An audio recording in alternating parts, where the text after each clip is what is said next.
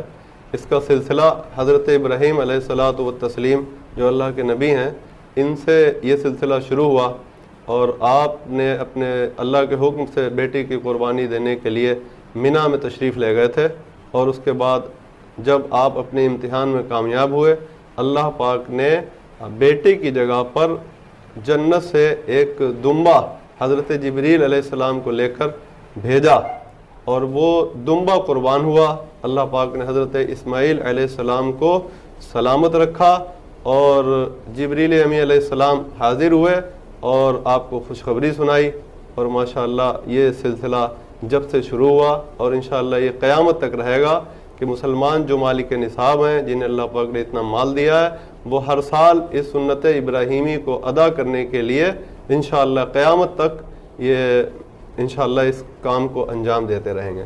فیضان مدینہ کے نام سے اس میں آپ مینیجر ہیں، تو وہاں پر کس طرح سے تعلیم بچوں کو دی جا رہی ہے اور کیا کچھ انتظامات ہیں وہاں پڑھنے والوں کے لیے؟ الحمدللہ ہمارے مدرسہ جو فیضان مدینہ ہے نگوئی روڈ پنچ پیر مزار کے پیچھے، تو وہاں الحمدللہ جو ہمارا گورنمنٹ کا بورڈ ہے مدرسہ شکشا پریشد، اس کے تحت یہ مدرسہ چل رہا ہے، اور ہمارے ہاں مدرسے میں الحمدللہ یہ دینی تعلیم کے ساتھ ساتھ انگلش، ہندی، میتھ، سائنس یہ بھی پڑھائی جاتی ہے، اور الحمدللہ آپ کو بڑی خوشی ہوگی جان کر مدرسوں کے تعلق سے، جیسا کہ عام طور پر لوگوں کے ذہن میں ہے کہ یہ صرف مذہبی پڑھائی پڑھاتے ہیں، کبھی آپ تشریف لائیے آپ دیکھیں گے ہمارا ایک باقاعدہ کمپیوٹر روم ہے جس میں ہمارے اسٹوڈنٹ جو ہیں وہ آ کر باقاعدہ اس میں کلاس لیتے ہیں، پیریڈ پڑھتے ہیں اس سے، اور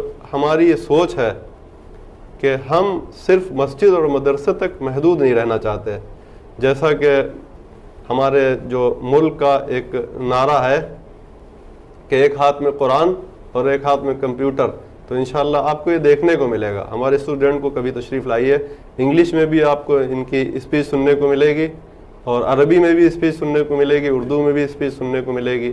وقتاً فوقتاً ہمارے یہاں ہمارے افسران ضلع پرشاسن کے کبھی کبھی تشریف لاتے رہتے ہیں، اور بچوں سے انہوں نے بیانات بھی سنے ہیں، تو تو بڑا خوش ہوتے ہیں, خوشی کا اظہار کرتے ہیں. اور ہماری یہ کوشش بھی ہے کہ ہمیں بچوں کو, اسٹوڈنٹس کو اپنے صرف مسجد اور مدرسے تک محدود نہیں رکھنا ہے. آج دنیا ترقی کر رہی ہے, ہمیں جو ہے مذہبی پڑھائی بھی پڑھنا ہے, مذہب سے بھی دور نہیں ہونا ہے, اور ہمیں دنیاوی ترقی بھی کرنا ہے. تو اس کے لیے ظاہر سی بات, ترقی کے لیے تعلیم کے ذریعے یہ ہم ترقی کر لیں, یہ ممکن نہیں ہے. ضروری نہیں کہ تعلیم حاصل کرنے کے بعد آدمی ملازمت ڈھونڈے, گورنمنٹ جاب کی تلاش میں رہے. اگر پڑھا لکھا شخص ہے, بزنس بھی اگر وہ کرے گا تو ٹاپ کلاس کا کرے گا. تو ہم تو یہ چاہتے ہیں کہ اگر ہمارے یہاں سے جو عالم بنے, وہ ایک عالم کے ساتھ ساتھ ایک اچھا بزنس مین بھی بنے. ہمارے یہاں کے اسٹوڈنٹ جو ہیں الحمدللہ انہوں نے گریجویشن بھی کیا ہے, پوسٹ گریجویٹ بھی ہوئے ہیں, انجینئرنگ بھی کر رہے ہیں. اور ہمارے یہاں سے جو عالم بنتے ہیں تو ماشاءاللہ ان کے لیے باقاعدہ طور پر ہم نے دلی میں ایک بورڈ ہے, ہم نے اس کے تحت اس میں بھی یہ کیا ہوا ہے. تو اگر کوئی چاہے تو ہم اس کو گریجویشن بھی کراتے ہیں. اور ہائی اسکول تو ہمارے یہاں سے جس کو منشی اور مولوی کہتے ہیں وہ تو سلسلہ رہتا ہی ہے. جس طرح سے مسلم معاشرہ ہے آج, جو حالات ہیں اس میں لوگوں سے کیا کچھ کہنا چاہیں, کس طرح کے جو بدلاؤ ہونا چاہیے, جو عام آدمی کو ایک زندگی میں اپنی لانا چاہیے اسلام کے اکارڈنگ؟ اصل میں اس وقت معاشرے میں بہت سی برائیاں پھیلی ہوئی ہیں. اس میں خاص کر یہ ٹین ایجر جو ہیں 15 سال کے, 20 سال کے, 18 سال کے, ان کے اندر جو ہے نا وہ کچھ ایسی برائیاں نظر آ رہی ہیں جس میں ہم سب کو مل کر اس میں کوشش کرنا ہے. ان برائیوں کے خاتمے کے لیے ہم سب مل کر اگر کریں گے انشاءاللہ تو اللہ نے چاہا تو بدلاؤ آئے گا. آج ہم دیکھ رہے ہیں کہ عجب طرح کے لوگ بدعملیوں میں مبتلا ہو رہے ہیں. کوئی اسمیک پی رہا ہے, کوئی نشہ کر رہا ہے, کوئی شراب پی رہا ہے, اور پھر اس کے بعد نشہ کرنے کے بعد پھر آدمی کا کیا حال ہوتا ہے یہ آپ خود سمجھ سکتے ہیں. تو ان برائیوں کو دور کرنے کے لیے یہ ہمارے جو ادارے ہیں, ہمارے سماجک لوگ ہیں, جو سوشل ورکنگ میں رہتے ہیں لوگ, یہ سب مل کر انشاءاللہ کوشش کریں. جو سنگٹھن ہیں, جو تنظیمیں ہیں, یہ سب مل کر ان کو اچھائی کی طرف بلائیں, برائی سے منع کریں. ہمارے جو پیر و مرشد ہیں انہوں نے بہت پیارا ہمیں ایک مدنی مقصد دیا ہوا. ہمارا ایم ہے کہ مجھے اپنی اور ساری دنیا کے لوگوں کی اصلاح کی کوشش کرنی ہے. کوشش کرنا ہمارا کام ہے, کامیابی دینا اللہ کا کام. جو ابھی آپ نے بتایا کہ ساری دنیا کے لوگوں کی اصلاح کی کوشش کرنی ہے, کیا دنیا کے لوگوں سے جو مطلب ہے صرف مسلمانوں تک ہی ہے یا ہر قوم سے ہے؟ نہیں, یہ اس سے مراد لوگوں میں جو ہم نے جملہ عرض کیا آپ کو, تو لوگوں سے مراد جو ہے نا وہ صرف مسلم نہیں ہے, لوگوں میں سارے لوگ اس میں آ گئے. ہمیں سب کی فکر کرنا ہے. ظاہر سی بات ہے اگر اسمیک پینا ہے جو لوگ پیتے ہیں تو ایسا تو ہے نہیں کہ اس میں مسلمان کا ہی نقصان ہوتا ہے, اس میں ادروائز جو کسی مذہب سے تعلق رکھنے والے ہیں اگر وہ ان چیزوں میں ملوث ہے تب بھی ہمارا دل دکھنا چاہیے. اگر وہ کسی غلط کام میں پڑا ہوا ہے, جوا کھیل رہا ہے, شراب پی رہا ہے, زنا کر رہا ہے, بدکاری میں مبتلا ہے, ہمیں انہیں بھی بچانا ہے. اور جس طرح سے ہم تو بارہا اس بات کو کہتے رہتے ہیں کہ ہمیں تو محبت کا پیغام دینا ہے. جہاں تک ہماری کوشش ہوگی انشاءاللہ آخر تک کرتے چلے جائیں گے. اور آپ نے اس کی ایک جیتی جاگتی تصویر جو ہے آپ ہر سال دیکھتے ہیں, اور آپ کا پرنٹ میڈیا بھی اور الیکٹرانک میڈیا بھی اس چیز کو باقاعدہ طور پر, یہ آپ لوگ کی خیر شفقتیں ہیں, محبت ہے کہ آپ اس کو دکھاتے ہیں. کہ آپ دیکھتے ہیں کہ 12 ربیع الاول کا جو جلوس ہے, اور اس میں جب وہ جلوس جا رہا ہوتا ہے تو راستے میں ہمارے جو مندر وغیرہ پڑتے ہیں تو اس میں ہمارے جو جتھے ہوتے ہیں وہ باقاعدہ طور پر ان کی حفاظت کرتے ہیں. اور ہم یہ میسج دینا چاہتے ہیں کہ ہم صرف اپنے ہی عبادت گاہ کی حفاظت نہیں کرنا جانتے ہیں بلکہ ہم آپ کی بھی حفاظت کرتے ہیں. اور وہ اس لیے کہ ایک محبت کا پیغام جائے. ہمیں جو ہم کر رہے ہیں وہ صرف سنی سنائی باتوں پر توجہ نہ دی جائے بلکہ اس کو دیکھا بھی جائے. اور الحمدللہ یہ ہماری کوشش ہے, جب تک جئیں گے انشاءاللہ تب تک اس کام کو انجام دیں گے انشاءاللہ. ابھی آپ نے بات کی ربیع الاول کے جلوس کی, ایک بڑا ہجوم لوگوں کا, لاکھوں کی تعداد میں لوگ 12 ربیع الاول کے جلوس میں آتے ہیں. اس کے مینجمنٹ بھی آپ ہی کے ہاتھ میں رہتا ہے کہ کیا کچھ مینجمنٹ کے لیے خاص کرنا پڑتا ہے, کتنی تیاری کرنا پڑتی ہے؟ کیونکہ دیکھا جاتا ہے کہ پورے جلوس کی کمان بھی آپ ہی کے لوگ سنبھالے ہوتے ہیں کہ کہیں پر کوئی خرافات نہ ہو جائے کہ اس طرح کا کوئی شرارتی تت نہ آ جائے. تو کتنی محنت کرنی ہوتی ہے اس جلوس کو لے کر؟ اس میں خیر ہم پرشاسن کے بھی شکر گزار ہیں کہ پرشاسن کا بھی ہمیں پورا تعاون ملتا ہے، اور حوصلہ بڑھانا یہ بھی ایک بہت بڑا تعاون ہے. تو پرشاسن کی طرف سے بھی ہمارا حوصلہ بڑھایا جاتا ہے، اچھا لگتا ہے. اپنا تو بس ایک ماننا یہ ہے کہ جو میرا کرنے کا ہے پہلے میں نے اس کام کو انجام دے لیا. ہمارے جو مبلغین ہیں، ہمارے والنٹیئرس ہیں، اس کے متعلق میٹنگز کرتے ہیں. ادھر 12 ربیع الاول کا چاند نظر آتا ہے، ربیع النور شریف کا چاند نظر آیا، ادھر ہم لوگ جو ہے وہ کوششیں چالو کر دیتے ہیں. اور اس کے بعد مختلف جگہوں پر میٹنگز کرتے ہیں شہر میں، دوسروں کو ذمہ داریاں دیتے ہیں. ذمہ داریاں دینے کے بعد پھر اللہ کی رحمت کے سہارے چھوڑ دیتے ہیں. ہمیں تو حضرت محمد صلی اللہ علیہ وسلم کی ایک بات یاد آتی ہے. کوئی آپ کے پاس کوئی صحابی حاضر ہوئے تو سرکار نے فرمایا ان سے آپ کہے سے آئیں؟ عرض کیا رسول اللہ اونٹ کی سواری سے آئیں. تو فرمایا کیا اونٹ باندھ دیے؟ تو کہا کہ اللہ حفاظت کرنے والا ہے. تو پیغمبر اسلام صلی اللہ علیہ وسلم نے بڑا پیارا جواب ارشاد فرمایا پہلے اونٹوں کو باندھ دو اور پھر اللہ کی حفاظت میں دے دو. حالانکہ اللہ پاک اس بات پر بھی قادر ہے کہ وہ بغیر اونٹ اور کھوٹے کے بھی اس کی حفاظت کر سکتا ہے، مگر دنیا چونکہ دارالاسباب ہے، پہلے ہم اپنا کام پورا کر دیں پھر اللہ کے سپرد کر دیں.